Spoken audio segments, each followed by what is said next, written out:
Arthas versus Arthas. For Lordaeron, for my father, the king.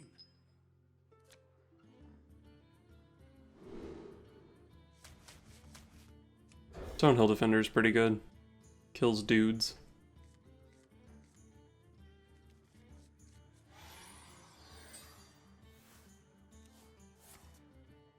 Reporting for duty. Side effects. Alright, I can Scorp something next turn, but I'd probably rather coin 3 into 3.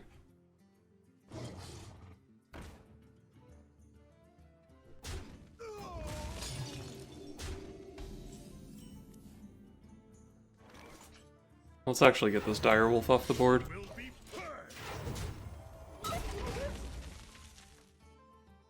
The light dims, but we fight. Reporting for duty.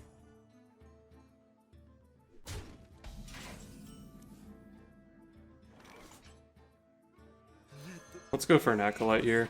I don't think I desperately need to kill something or have a taunt this turn.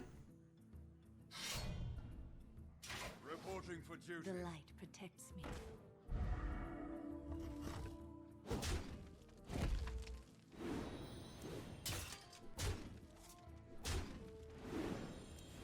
Nice, got 2 draws. Pyromancer's obviously a good one. Can leave him with but 1 minion if I play Consecration. I have a second Consecration and a Pyro already. Let's go ahead and kill some stuff. Or he plays Level Up, or Sunkeeper Tarim, or the little dinosaur dude. The light protects me.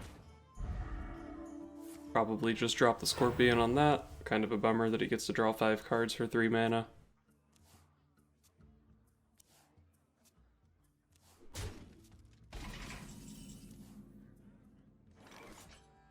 I think I'll opt for an Acolyte instead of a Stonehill. Again, take that card draw. Try to find a cheaper spell to pair with this Pyromancer.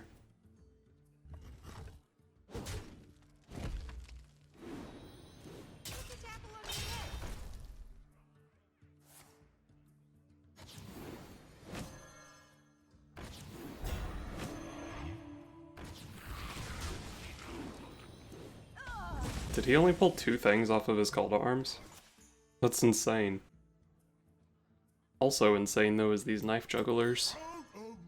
Can't really afford to consecrate just this. Take my boy Tyrion. I guess I'm gonna go ahead and throw it on the Burn Bristle. It's pretty weak to knives, but I think my next turn is gonna be some form of board clear, and then Tyrion, and then Uther, and then N'Zoth.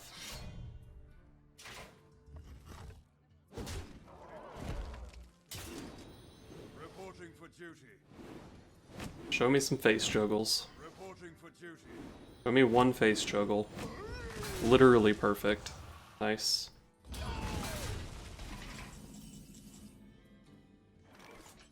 So do I want to play a board clear here? It probably is pretty good. Saves me some knife damage, and my next 3 turns are looking pretty set. Plus I've got 2 Pyromancers. If I need to, next turn can be Pyro Spikeridge Steed. Pyro Desperate Stand doesn't look that good, but anything that deals 1 damage to that deck is pretty nice. Reporting for duty. Reporting for duty. Oh, I've seen both Consecrations, he says. Reporting for duty. Don't have, like, Divine Shields, though. That would be a bummer. Nope, don't have Divine Shields, don't have plus health. Don't have Death Rattle. All of that would be super uncool. Alright, easy game.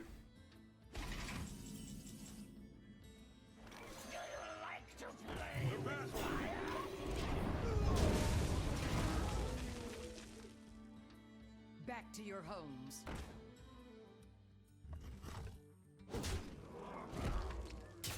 He's getting himself some Divine Shields here.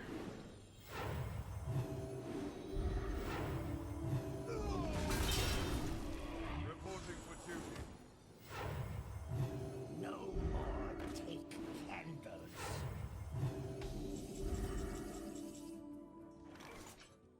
So I could go Pyro plus Desperate Stand, or Desperate Stand plus Humility. Should pop all of these bubbles and kill the dudes. I think I kind of just want to play Uther though. Get some lifesteal going.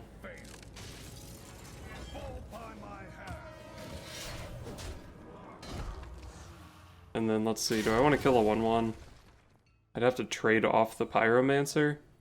And I certainly do like having a wild Pyromancer on the board. But I don't think I'm going to. I don't think I can really die here. Even if he has like Spellbreaker plus some sort of buff cards. I think I just have too much life. Okay. 2 mana to deal 5, pretty strong. Reporting for duty. Looks like I may regret not clearing the board last turn.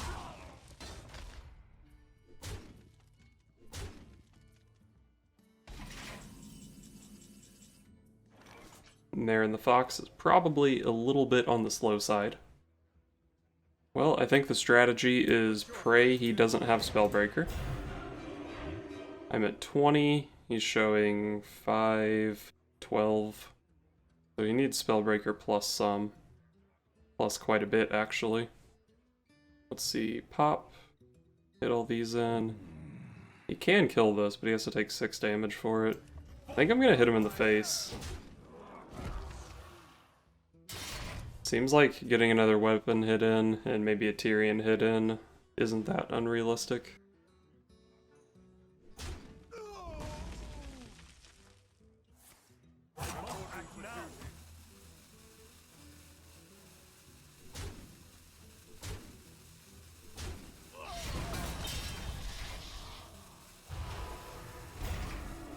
Be able to clear this one without hitting his face into it. Reporting for duty. Okay. I am in a lot of trouble here, actually. Or am I? Easy game. Could have also traded off Tyrion, played N'Zoth, got 2 Tyrions, but whatever. This was obviously better. Arthas versus Gul'dan. Oh shit, it's my sister. What are the odds? Keep the ooze for the skull. Found the Marin. Easy game. This game's basically already over. Got the Desperate Stand just for good measure.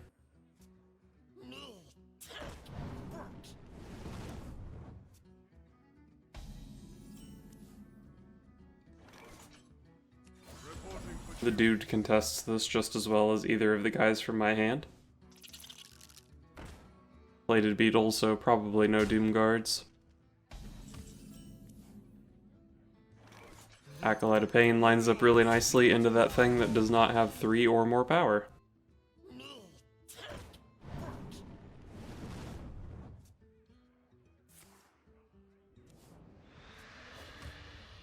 Looks like I'm getting 2 cards out of my boy. That's all I could ever really hope for.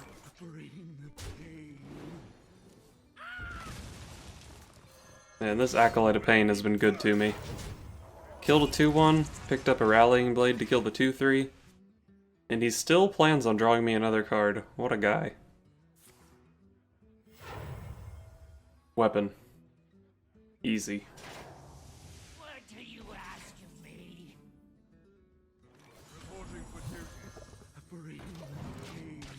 Not like this. Yes. Oh, yes. They'll serve me. Okay, well, unfortunately I don't play any silency effects. So it looks like that guy gets to do whatever he wants. Which path? Reporting for duty. I think I'm just gonna Hero Power Pass. My hand is really slow, and if I play Wicker Flame Burn Bristle, it dies to Hellfire or Defile, which he might already want to be playing into this board. So since I saw the Plated Beetle, I'm expecting this to be a Void Lord 100% of the time. But that's not strictly true. Although the Stonehill Defender is tilting it even more toward there not being Doom Guards. No. Trust me.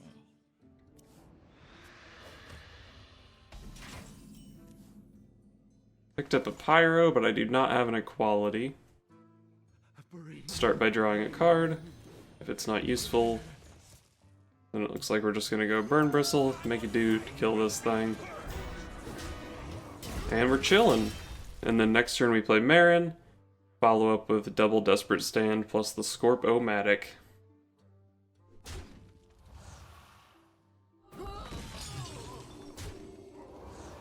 Hey, back up to 30. Okay. That's okay with me. Easy Marin the Fox. Probably should have sent one of these in just to make sure Marin can do this. But I guess any way that he's killing all of these is going to be an AoE that also damages the Void Lord. Ooh, off the Stonehill Defender.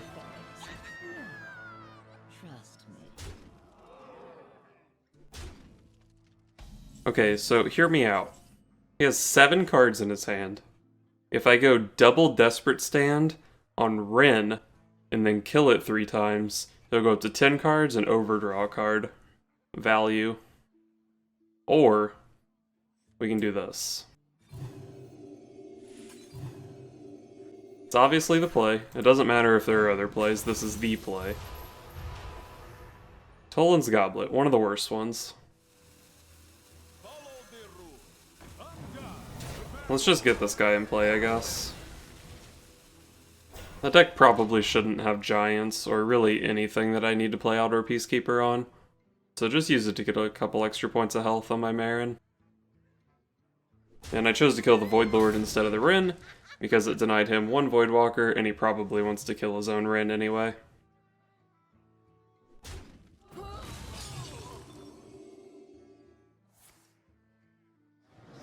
Okay, starting off going to those.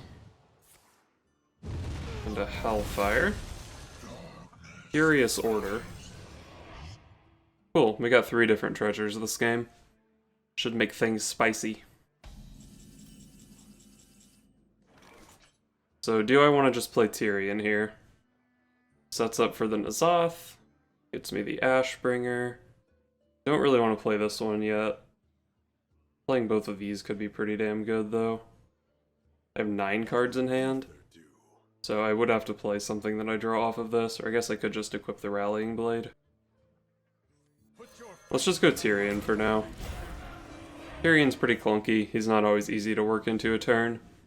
Each of the treasure cards can be woven into a Equality Consecration turn, for example. Looks like he's just dropping some seals. Unfortunately, he just has all the time in the world to do this.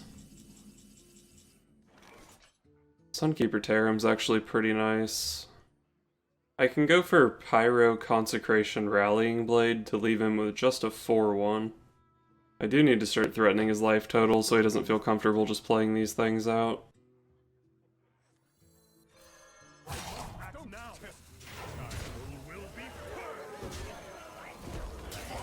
Unfortunately, it kills this 1-1, so I can't send it into the 4-1, which is a bummer. But I clear off a bunch of his stuff here. He has 2 more seals to go before he gets his 10-10. If he opts to play both of them here, I am showing 13 damage, which is quite a bit. And even if he plays the 10-10, like, I have a lot of gas in my hand. Okay. Looks like he's gonna delay it a bit.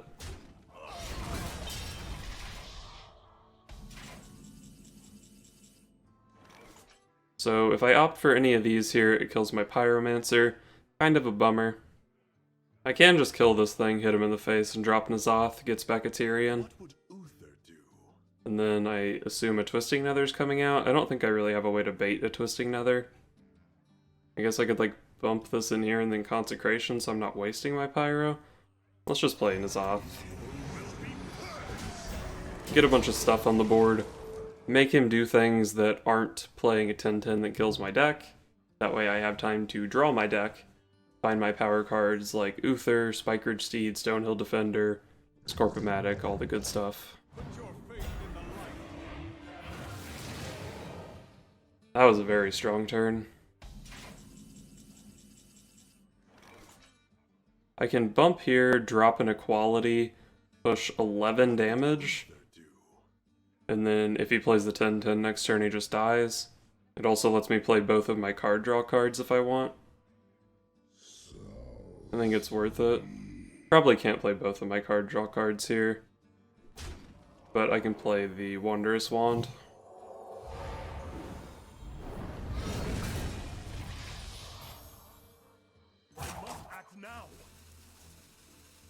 Alright.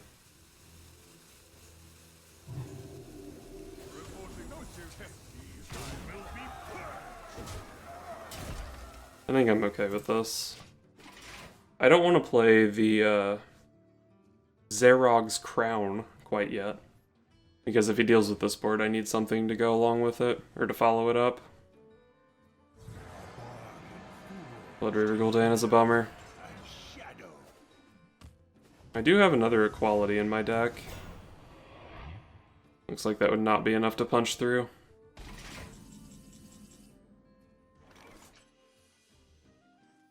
See what this can do for me, I guess. These are not very exciting. I guess I just take the stats. So do I want to just throw a bunch of garbage on the board so I have room to play this? I have 7 cards in hand. Is getting 4 copies of whatever I draw good enough?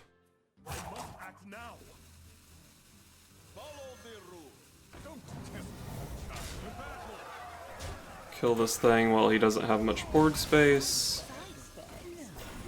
Throw stuff out, draw a bunch of Stonehill Defenders. Stonehill Defender is actually a very good one to draw a bunch of. Spikeridge Steed might have been slightly better. I think Stonehill was probably better than the Death Knight, though. I assume this is going to be a full board clear with Defile here. Keep in mind, though, that my Tyrion does drop a 2/6. It's not necessarily obvious, since the Tyrion always has Taunt and Death Rattle.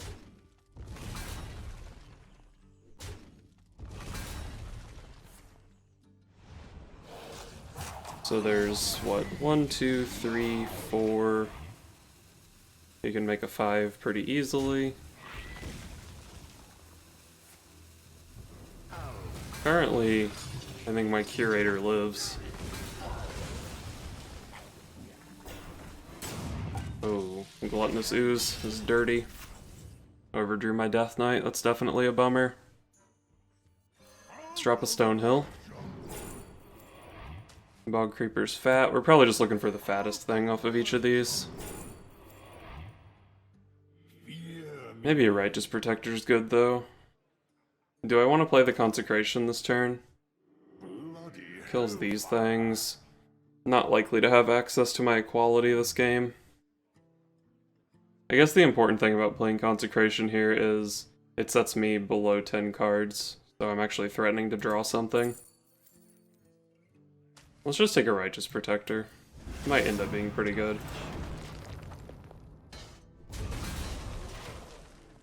Unfortunately, I think I'm going to have a tough time beating this. Blood River Gul'dan's just too strong. And when he plays N'Zoth, he might even get a Tyrion back off of it.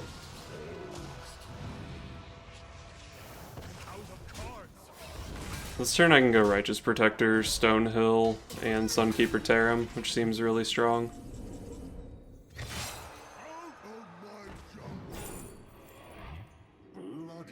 Dirty Rat. If Dirty Rat can hit N'Zoth, that could be really good.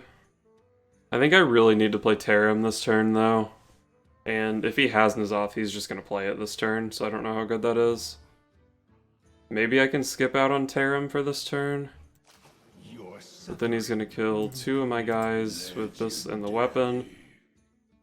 And play 3 minions out.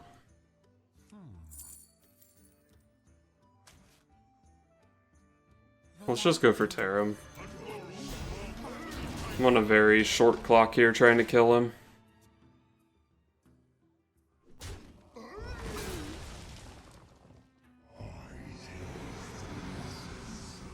The thing is, even if I played the Dirty Rat last turn, it wasn't that likely to hit N'Zoth. I don't even know if I'm going to be able to get to that treasure chest this game. Buried pretty deep. Faceless Shambler. Seems okay, I guess. Take the opportunity to play the Fat Bog Creeper. Start punching through his dudes, try to get to that treasure. Not sure what I really even want off the treasure. Probably another Zerog's crown. He's a Siphon Soul gamer.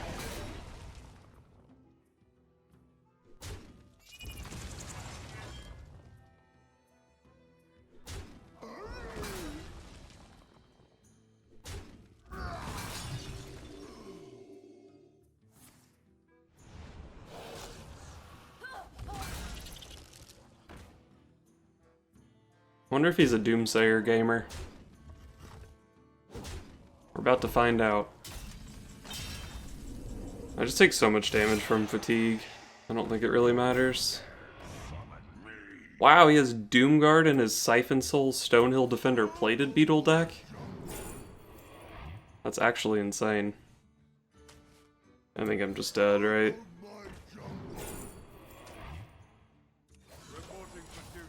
I don't know if I'm dead on board. I think he's like 2 off on board if my quick maths were good. I imagine this is lethal if he's doing it. Yeah. Damn. I think that was just a matter of 2 control decks going up against each other and one of them has more value. Bummer. I did end up making a few changes to the deck. I added a Wickerflame Burn Bristle. It's just a pretty solid card to play on turn 3, and I felt like the deck was lacking a little bit of healing, having just the Uther and the 2 Mistress of Mixtures. So it's a good anti-aggro card, and it's even pretty annoying for some control decks to deal with. I also added 2 copies of Acolyte of Pain. Since I'm not playing Call to Arms, I do go through the deck pretty slowly, and Acolyte lines up nicely against all the 1/1 dudes, and it lines up nicely against Voidwalkers and stuff. So the Acolyte helps draw a lot of cards, helps me draw into like equality combos, helps me draw into Scorp-o-matic combos, and helps me find my late game tools that I actually need to win the game. I ended up cutting the 2 Doomsayers that were in the list. Between the Pyromancers and the Consecrations, I think I have enough stuff to deal with wide boards, and it's really hard to find the time to play Doomsayer optimally, and if you're not playing it optimally, then it's basically a worthless card, and there are a lot of matchups where even if you play it optimally, it's not that good. So I just decided Doomsayer wasn't worth it. The other cut I made was one of the Humilities. Turns out it's just a really low impact card on its own, and even if you combine it with the Scorp-o-matic, it's not nearly as good as Scorp plus Peacekeeper. Just a low impact card, and even if you play it against like a Mountain Giant, sometimes they just play Cube and still get 2 8/8s back, or you play it against Priest and they play Inner Fire and kill you. I'm not even sure if there should be 1 copy of this card in the deck. As far as the Scorp-o-matic goes, I do like the Scorp-o-matic. It's really nice killing the 1-mana 1/3s with it. It's really nice pairing it with Eldar Peacekeeper, but it's a pretty inconsistent card. Sometimes it sits in your hand for a while not finding a target. And basically it's just not as good of a card as Call to Arms, so we should stop playing Scorp-o-matic, start playing Call to Arms, and maybe rearrange the early game a little bit for that. But then at that point, you're not playing a Scorp-o-matic deck. You may as well just play one of the more popular Control Paladin lists. There's also Marin the Fox. We all played around with this guy when he was released, a little bit before Kobolds and Catacombs came out. And I do think the Scorp-o-matic makes the card a little bit more consistent, a little bit more playable, but it's just not as strong as other cards you could be playing for 8 mana. Like, it's probably a worse card than Lich King, probably worse than Rag Lightlord, probably worse even than just like a Karen Bloodhoof since I am playing N'Zoth. And a lot of the treasures are super clunky. The one that summons legendaries tends to be really good, but sometimes you get some stinkers. Playing the Golden Kobold doesn't feel great because the cards in your deck tend to be better than Gruul and Boogie Monster and Nat the Dark Fisher. The Wondrous Wand is really nice, and then Toland's Goblet. You tend to have cards in your hand with this deck, so you don't draw that many, and then you still have to pay mana playing all of them. Marin the Fox is simply not up to par for an 8-drop in the game right now. So I guess my advice, unfortunately, is cut all the cards that separate this from more typical Control Paladins, cram in Call to Arms, and then play a more typical Control Paladin.